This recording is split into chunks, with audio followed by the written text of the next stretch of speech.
guys will end up getting tougher, you know, but at the end of the day, a headshot's still a headshot. So if you shoot a guy in the head, whether he's level 50 or level 1, he's going to go down. Okay. We don't want to play the dice rolling game behind the scenes where I've been playing for 7 years, and then all of a sudden, you know, you got new guys coming in, they can't compete. So we didn't want to create a situation like that. The first person shooter portion of it is just that. It's a first person shooter. It's skill based. It's based on how good you are with the controller or the keyboard. Okay, that's good. So how many classes are there? There's currently 5 roles. We got the recon, we've got assault, we've got the suppressor, we've got the commander, and we got one that we're not displaying today called the gadgeteer. He actually lays out traps, bombs, mines, and turrets. So he can actually change. He can be a game changer.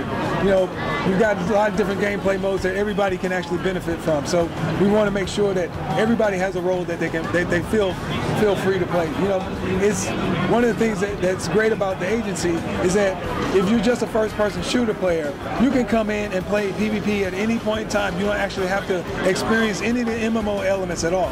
We have a thing called PvP Anytime. You can just load up the game, press that button, and get into a match. It'll do a matchmaking service for you, and you find a game that you want to play, and they'll have different gameplay types. Or you can go into the PvE content, go do some missions, and you'll get different loot that you can bring into the PvP portion of it.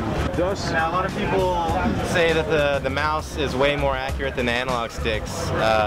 Is there really a difference between what you guys have been doing? Because I know you've got both playable right here. I guess it's a different. It comes from a different era.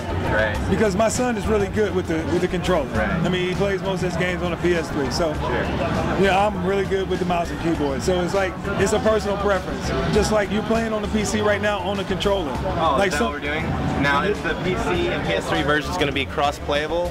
That's one of the questions that people keep asking, and it's not just something that we can actually answer for ourselves, because if it was up to us, we would allow that, but it's not. It's two different companies that have to come to terms with and actually make that happen. So we would like that for that to happen, but it's not our decision at this point. So we'll definitely try to push for it, but it's no guarantees of what happens.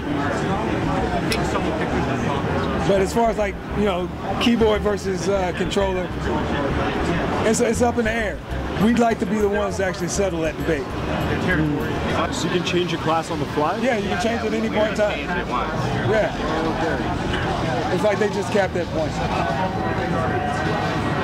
So that's cool too. So it's not like most MMOs where you start off with something and that's what you have. Not at all. So we don't want to limit people to do things that they don't really want to do.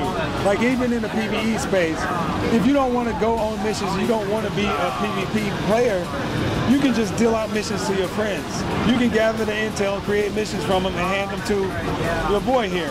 And he can go in the PvP space or complete the mission for you and bring it back and give you experience, and he gets experience too.